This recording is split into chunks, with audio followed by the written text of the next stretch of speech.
ವಿದ್ಯಾರ್ಥಿಗಳೇ, ನೀವೆಲ್ಲರೂ ಚೆನ್ನಾಗಿ ಕೆಲಸ ಮಾಡುತ್ತಿದ್ದೀರಿ ಎಂದು ಭಾವಿಸುತ್ತೇವೆ. ನಾನು ಮೌನಿಕಾ.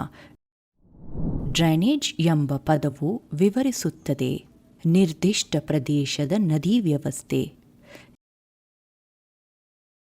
ನಿಮಗೆ ತಿಳಿದಿರುವಂತೆ ಸಣ್ಣ ಹೊಳೆಗಳು ಒಟ್ಟಿಗೆ ಸೇರಿ ನದಿಯನ್ನು ರೂಪಿಸಿ ಅದು ಅಂತಿಮವಾಗಿ ಸಮುದ್ರ ಅಥವಾ ಸಾಗರದಲ್ಲಿ ವಿಲೀನಗೊಳ್ಳುತ್ತದೆ. ಈ ಸಣ್ಣ ನದಿಗಳು ಕರೆಯಲಾಗುತ್ತದೆ ಉಪನದಿಗಳು ಮತ್ತು ಪ್ರದೇಶವು ಬರಿದಾಗಿದೆ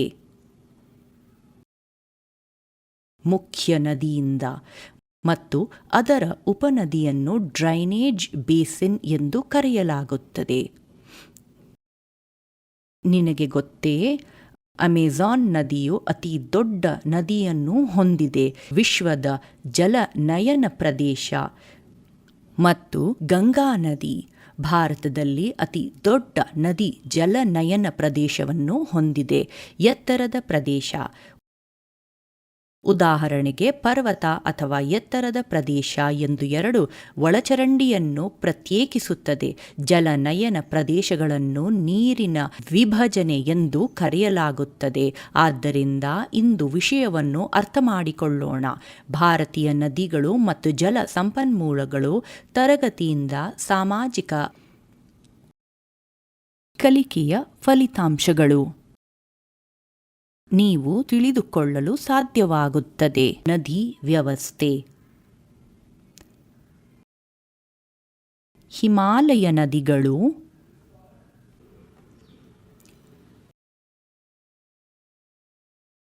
ಸಿಂಧೂ ವ್ಯವಸ್ಥೆ,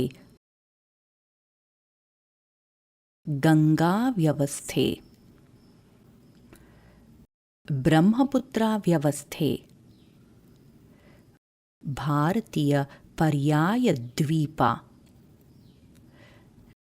ನದಿಗಳ ಪ್ರಾಮುಖ್ಯತೆ. ಸರೋವರಗಳು ಶಾಶ್ವತ ಅಥವಾ ತಾತ್ಕಾಲಿಕ ಸರೋವರಗಳು, ನೈಸರ್ಗಿಕ ಮತ್ತು ಮಾನವ ನಿರ್ಮಿತ ಸರೋವರಗಳು, ತಾಜಾ ನೀರಿನ ಸರೋವರಗಳು ಅಥವಾ ಸಾಲ್ಟ್ ಲೇಕ್, ಆಕ್ಸ್ ಬೋ ಸರೋವರಗಳು, ಲಗೂನ್ ಸರೋವರಗಳು. ನದಿಗಳ ಪಾತ್ರ ಆರ್ಥಿಕತೆಯಲ್ಲಿ. ನದಿ ಮಾಲಿನ್ಯ. ನದಿ ಮಾಲಿನ್ಯದ ಕಾರಣಗಳು. ನದಿಗಳನ್ನು ಸ್ವಚ್ಛಗೊಳಿಸಲು ಕ್ರಿಯಾಯೋಜನೆ. ಪ್ರಮುಖ ಪದಗಳು. ಉಪನದಿ, ಒಂದು ನದಿ ಅಥವಾ ಹೊಳೆ ದೊಡ್ಡ ನದಿ ಅಥವಾ ಸರೋವರಕ್ಕೆ ಹರಿಯುತ್ತದೆ. ಒಳಚರಂಡಿ, ಒಳಚರಂಡಿ ವ್ಯವಸ್ಥೆಯಾಗಿದೆ ಅಥವಾ ನೀರಿನಿಂದ ಪ್ರಕ್ರಿಯೆಗೊಳಿಸಿ ಅಥವಾ ಇತರ ದ್ರವಗಳನ್ನು ಸ್ಥಳದಿಂದ ಬರಿದು ಮಾಡಲಾಗುತ್ತದೆ.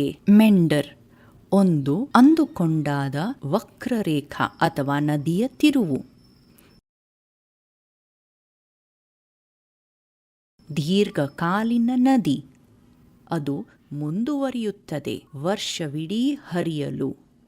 ಅಂತರ್ಜಲ, ಅಂತರ್ಜಲವೇ ನೀರು ನೆಲದಡಿಯಲ್ಲಿ ಕಂಡುಬಂದಿದೆ ಮಣ್ಣಿನ ಬಿರುಕುಗಳು ಮತ್ತು ಸ್ಥಳಗಳಲ್ಲಿ ಮರಗಳು ಮತ್ತು ಕಲ್ಲು.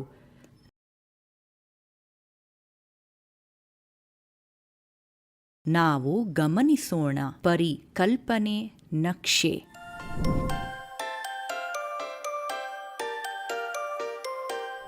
ಭಾರತದಲ್ಲಿ ಒಳಚರಂಡಿ ವ್ಯವಸ್ಥೆಯು ವಿಕಸನಗೊಂಡಿದೆ ಮತ್ತು ವಿಕಸನದೊಂದಿಗೆ ಸ್ವತಃ ಹೊಂದಿಕೊಂಡಿದೆ. 3 ಭೌತಶಾಸ್ತ್ರದ ಘಟಕಗಳಲ್ಲಿ ಹಿಮಾಲಯ,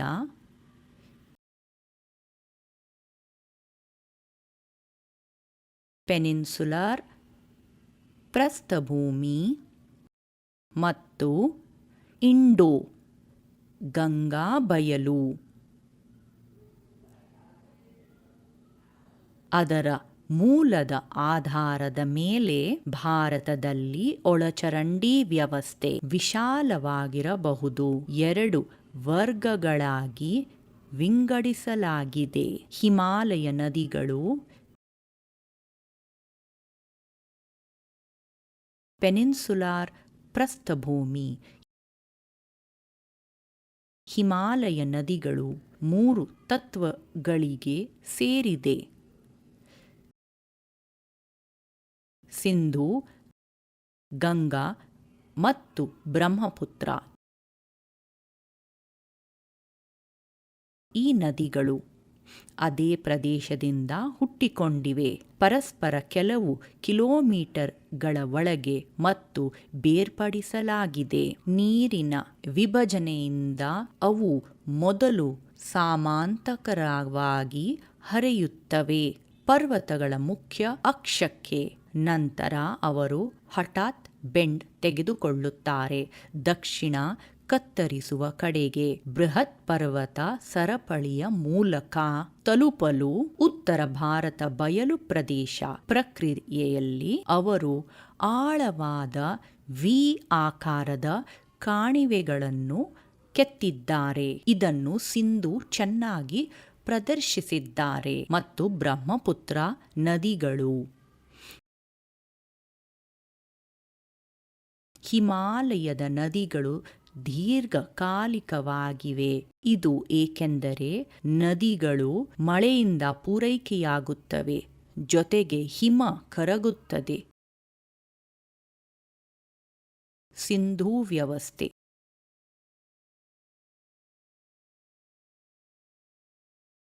ಸಿಂಧು ಉತ್ತರದ ಇಳಿಜಾರುಗಳಲ್ಲಿ ಹುಟ್ಟುತ್ತದೆ. ಟಿಬೆಟ್ನ ಕೈಲಾಸ ಪರ್ವತ ಶ್ರೇಣಿ ಮಾನಸ ಸರೋವರದ ಬಳಿ.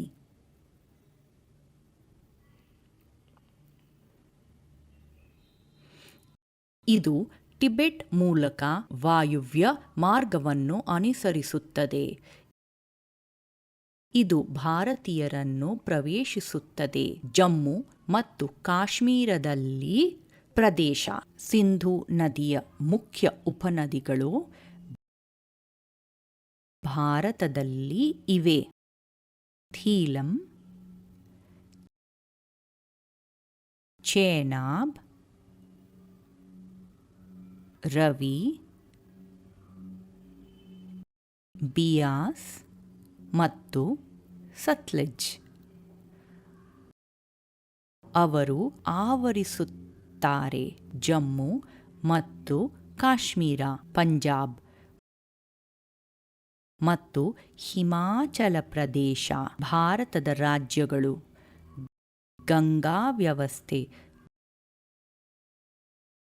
ಗಂಗಾ ಅವಳಿ ಮೂಲಗಳನ್ನು ಹೊಂದಿದೆ. ಮುಖ್ಯ ಮೂಲವಾಗಿ ಗಂಗೋತ್ರಿ ಹಿಮನದಿ. ಇದನ್ನು ಭಾಗೀರಥಿ ಎಂದು ಕರೆಯಲಾಗುತ್ತದೆ. ಇನ್ನೊಂದು ದಿ ಸಟೋಪನ್ ಹಿಮನದಿ ಬದರಿನಾಥದ ವಾಯುವ್ಯ ಕಡೆಗೆ.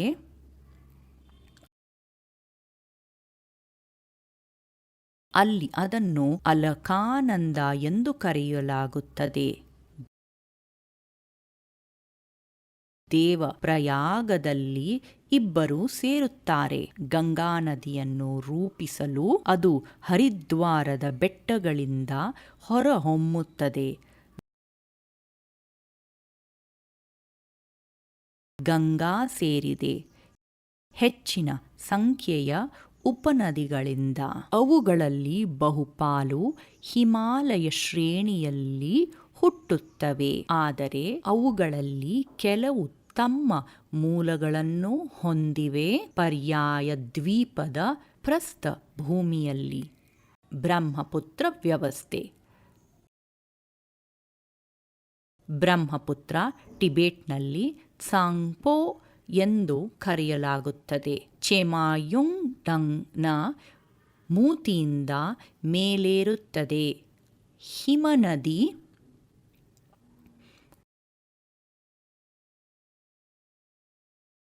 ಕೈಲಾಸ್ ಶ್ರೇಣಿಯ ಮಾನಸ ಸರೋವರದ ಬಳಿ.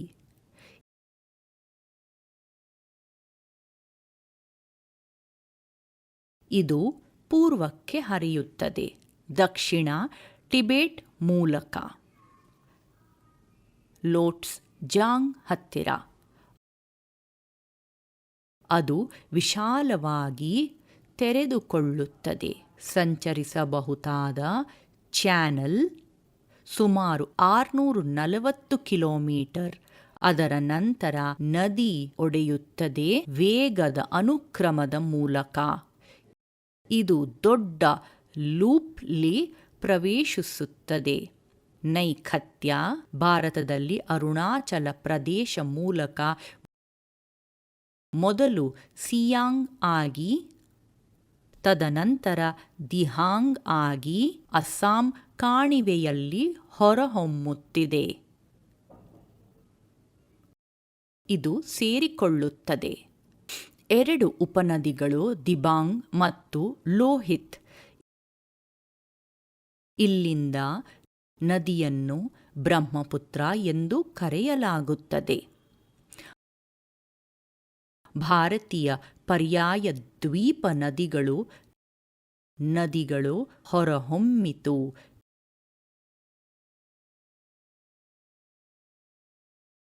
ಪಶ್ಚಿಮ ಘಟ್ಟದಿಂದ ಮತ್ತು ಬಂಗಾಳ ಕೊಲ್ಲಿಯಲ್ಲಿ ವಿಲೀನವಾಗುತ್ತದೆ.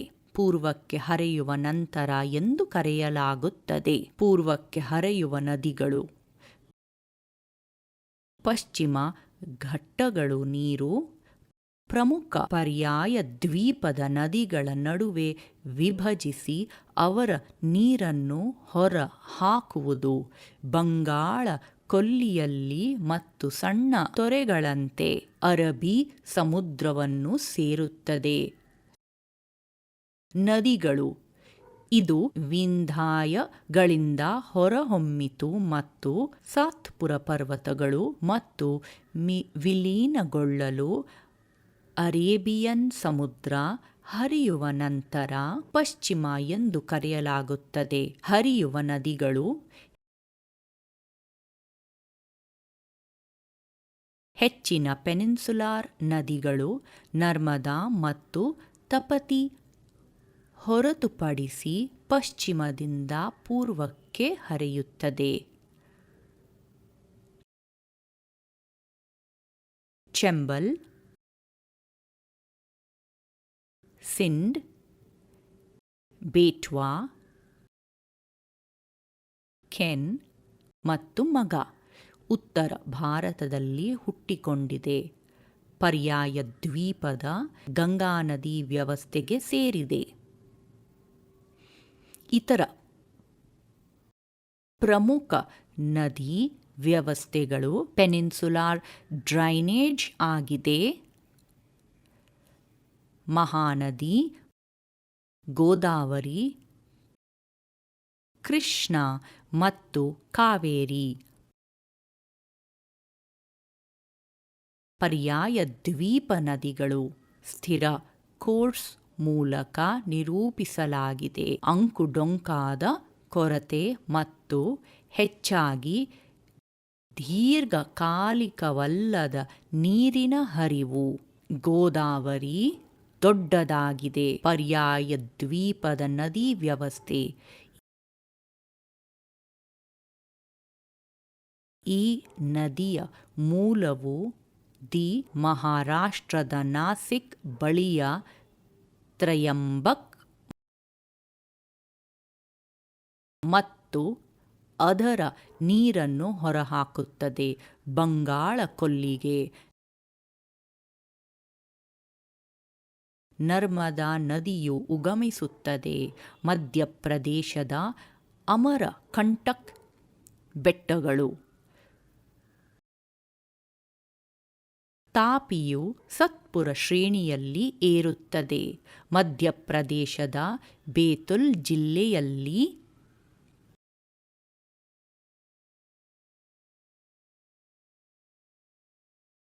ಮಹಾನದಿ ಛತ್ತೀಸ್ಗಢದ ಎತ್ತರದ ಪ್ರದೇಶದಲ್ಲಿ ಬೆಳೆಯುತ್ತದೆ. ಕೃಷ್ಣಾ ನದಿ ಮಹಾಬಲೇಶ್ವರ ಬಿಳಿಯ ಒಂದು ಚೆಲುಮೆಯಿಂದ ಹುಟ್ಟುತ್ತದೆ. ಮಹಾರಾಷ್ಟ್ರ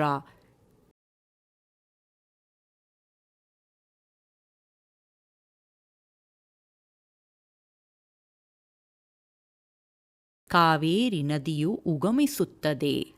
ಬ್ರಹ್ಮಗಿರಿ ಪಶ್ಚಿಮ ಘಟ್ಟಗಳ ವ್ಯಾಪ್ತಿ. ಸರೋವರಗಳು. ನೀರಿನ ದೊಡ್ಡ ಜಲಾಶಯ ಸರೋವರಗಳು ಎಂದು ಕರೆಯಲಾಗುತ್ತದೆ. ಇದು ನೈಸರ್ಗಿಕ ಅಥವಾ ಮಾನವ ನಿರ್ಮಿತವಾಗಿರಬಹುದು. ನಮ್ಮ ದೇಶದಲ್ಲಿ ಅನೇಕ ಸರೋವರಗಳಿವೆ. ಸರೋವರಗಳ ವಿಧಗಳು: ಶಾಶ್ವತ ಅಥವಾ ತಾತ್ಕಾಲಿಕ ಸರೋವರಗಳು. ಎಲ್ಲದರಲ್ಲೂ ನೀರಿರುವ ಕೆರೆಗಳು. ಋತುಗಳನ್ನು ಶಾಶ್ವತ ಸರೋವರಗಳು ಎಂದು ಕರೆಯಲಾಗುತ್ತದೆ. ಕೆಲವು ಕೆರೆಗಳಲ್ಲಿ ನೀರಿದ ಮಳೆಗಾಲದಲ್ಲಿ ಮಾತ್ರ ಕರೆಯಲಾಗುತ್ತದೆ. ತಾತ್ಕಾಲಿಕ ಸರೋವರಗಳು ನೈಸರ್ಗಿಕ ಮತ್ತು ಮಾನವ ನಿರ್ಮಿತ ಸರೋವರಗಳು. ಸರೋವರಗಳು ರಚನೆಯಾಗುತ್ತವೆ ಹಿಮನದಿಗಳ ಸವೆತದ ಚಟುವಟಿಕೆಯಿಂದ. ಗಾಳಿ ಅಥವಾ ನೀರು ನೈಸರ್ಗಿಕ ಸರೋವರಗಳು ಎಂದು ಕರೆಯಲಾಗುತ್ತದೆ. ಉದಾಹರಣೆಗೆ ದಾಲ್ ಮತ್ತು ವುಲರ್ ಸರೋವರ, ಶ್ರೀನಗರ. ಭೀಮ್ತಾಲ್ ಮತ್ತು ನೈನಿತಾಲ್, ಉತ್ತರಾಖಂಡ. ತಾಜಾ ನೀರಿನ ಸರೋವರಗಳು ಅಥವಾ ಸಾಲ್ಟ್ ಲೇಕ್, ಶುದ್ಧ ನೀರನ್ನು ಹೊಂದಿರುವ ಕೆರೆಗಳು. ಸಿಹಿ ನೀರಿನ ಸರೋವರಗಳು ಎಂದು ಕರೆಯಲಾಗುತ್ತದೆ. ಉದಾಹರಣೆಗೆ ದಾಲ್ ಮತ್ತು ವುಲರ್ ಸರೋವರ, ಶ್ರೀನಗರ. ಭೀಮ್ತಾಲ್ ಮತ್ತು ನೈನಿತಾಲ್, ಉತ್ತರಾಖಂಡ.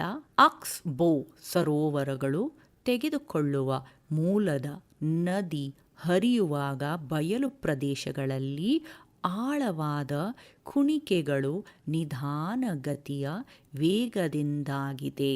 ಹಾವಿನಂತೆ. ಅದನ್ನು ಮೆಂಡರಿಂಗ್ ನದಿ ಎಂದು ಕರೆಯಲಾಗುತ್ತದೆ. ಸ್ವಲ್ಪ ಸಮಯದ ನಂತರ ಈ ಕುಣಿಕೆಗಳನ್ನು ಕತ್ತರಿಸಲಾಯಿತು. ಮುಖ್ಯ ನದಿಯಿಂದ ಈ ಕತ್ತರಿಸಿದ ಕುಣಿಕೆಗಳನ್ನು ಕರೆಯಲಾಗುತ್ತದೆ ಎತ್ತಿನ ಬಿಲ್ಲು ಸರೋವರಗಳು. ಲಗೂನ್ ಸರೋವರಗಳು. ಸರೋವರದ ರೂಪುಗೊಂಡಾಗ ದೊಡ್ಡ ನೀರಿನ ದೇಹದಿಂದ ಬೇರ್ಪಡಿಸುವಿಕೆಯಿಂದಾಗಿ ತಡೆಗೋಡೆಯಿಂದ ಹವಳದ ಬಂಡೆ ಅಥವಾ ಯಾವುದೇ ನೈಸರ್ಗಿಕ ತಡೆಗೋಡೆ. ಇದನ್ನು ಲಗೂನ್ ಲೇಕ್ ಎಂದು ಕರೆಯಲಾಗುತ್ತದೆ. ಉದಾಹರಣೆಗೆ ಚೆಲಿಕಾ ಸರೋವರ, ಒಡಿಶಾ.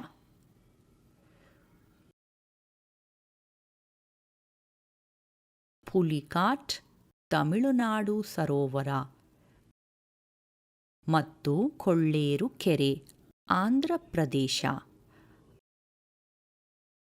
ಆರ್ಥಿಕತೆಯಲ್ಲಿ ನದಿಗಳ ಪಾತ್ರ. ನದಿಗಳಿಗೆ ಹೆಚ್ಚಿನ ಪ್ರಾಮುಖ್ಯತೆ ಇದೆ. ಮಾನವ ಇತಿಹಾಸದ ಉದ್ದಕ್ಕೂ ನದಿಗಳಿಂದ ನೀರು ಮೂಲ ನೈಸರ್ಗಿಕ ಸಂಪನ್ಮೂಲವಾಗಿದೆ. ವಿವಿಧ ಮಾನವ ಚಟುವಟಿಕೆಗಳಿಗೆ ಅವಶ್ಯಕ. ಎಷ್ಟೋ ಆರಂಭಿಕ ವಸಾಹತುಗಳು ನದಿ ತೀರದಲ್ಲಿ ಸ್ಥಾಪಿಸಲಾಯಿತು. ಉದಾಹರಣೆಗೆ ಹರಪ್ಪ ನಾಗರಿಕತೆ ಅಥವಾ ಮೆಸೊಪೊಟೇಮಿಯಾ ನಾಗರಿಕತೆ. ನದಿಗಳನ್ನು ಬಳಸಲಾಗುತ್ತದೆ ನೀರಾವರಿಗಾಗಿ, ಸಂಚರಣೆ, ಜಲವಿದ್ಯುತ್, ಪೀಳಿಗೆ ಇತ್ಯಾದಿ. ಯಾವ ಅಭಿವೃದ್ಧಿ ದೇಶದ ಆರ್ಥಿಕತೆ ನದಿ ಅಭಿವೃದ್ಧಿಯಲ್ಲಿ ಪ್ರಮುಖ ಪಾತ್ರ ವಹಿಸಿದೆ. ಅವು ಫಲವತ್ತಾದ ಬಯಲುಗಳನ್ನು ಮಾತ್ರ ಒದಗಿಸುವುದಿಲ್ಲ, ಆದರೆ ಒದಗಿಸುತ್ತವೆ ನೀರಾವರಿಗಾಗಿ ನೀರು.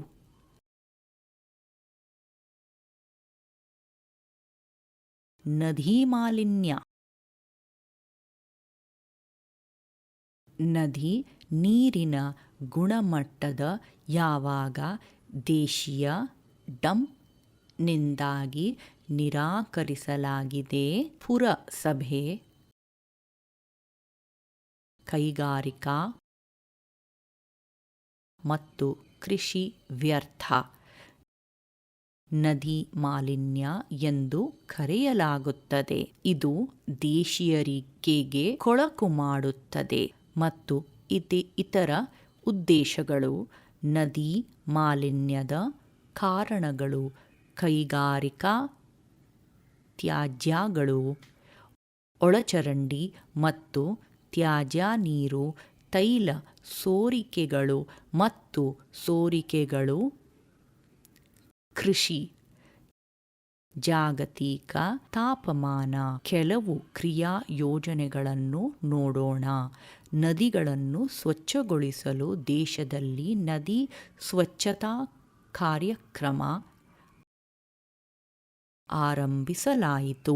ಗಂಗಾ ಕ್ರಿಯಾ ಯೋಜನೆಯನ್ನು ಪ್ರಾರಂಭಿಸುವುದರೊಂದಿಗೆ ಗ್ಯಾಪ್ 1985ರಲ್ಲಿ ಗಂಗಾ ಕ್ರಿಯಾ ಯೋಜನೆಯನ್ನು ವಿಸ್ತರಿಸಲಾಯಿತು. ಕವರ್ ಮಾಡಲು ರಾಷ್ಟ್ರೀಯ ನದಿಯ ಅಡಿಯಲ್ಲಿ ಇತರ ನದಿಗಳು. 1995ರಲ್ಲಿ ಸಂರಕ್ಷಣಾ ಯೋಜನೆ ಎನ್ಆರ್ಸಿಪಿಯ ಉದ್ದೇಶ ನೀರಿನ ಗುಣಮಟ್ಟವನ್ನು ಸುಧಾರಿಸುವುದು. ನದಿಗಳು ಯಾವುವು? ದೇಶದ ಪ್ರಮುಖ ನೀರಿನ ಮೂಲಗಳು. ಅನುಷ್ಠಾನದ ಮೂಲಕ ಮಾಲಿನ್ಯ ನಿವಾರಣೆ ಕಾರ್ಯ. ನಮಾಮಿ ಗಂಗೆ ಕಾರ್ಯಕ್ರಮ ಇಂಟಿಗ್ರೇಟೆಡ್ ಕನ್ಸರ್ವೇಷನ್ ಮಿಷನ್ ಆಗಿದೆ. ಪ್ರಮುಖ ಕಾರ್ಯಕ್ರಮ ಎಂದು ಅಂಗೀಕರಿಸಲಾಗಿದೆ. ಒಕ್ಕೂಟದಿಂದ ಜೂನ್ 2014ರಲ್ಲಿ ಸರ್ಕಾರ ಅವಳಿ ಉದ್ದೇಶಗಳನ್ನು ಸಾಧಿಸಲು ಮಾಲಿನ್ಯದ ಪರಿಣಾಮಕಾರಿ ತಗ್ಗಿಸುವಿಕೆ, ಸಂರಕ್ಷಣಾ ಮತ್ತು ರಾಷ್ಟ್ರೀಯ ನದಿಯಾದ ಗಂಗಾ ಪುನರುಜ್ಜೀವನ,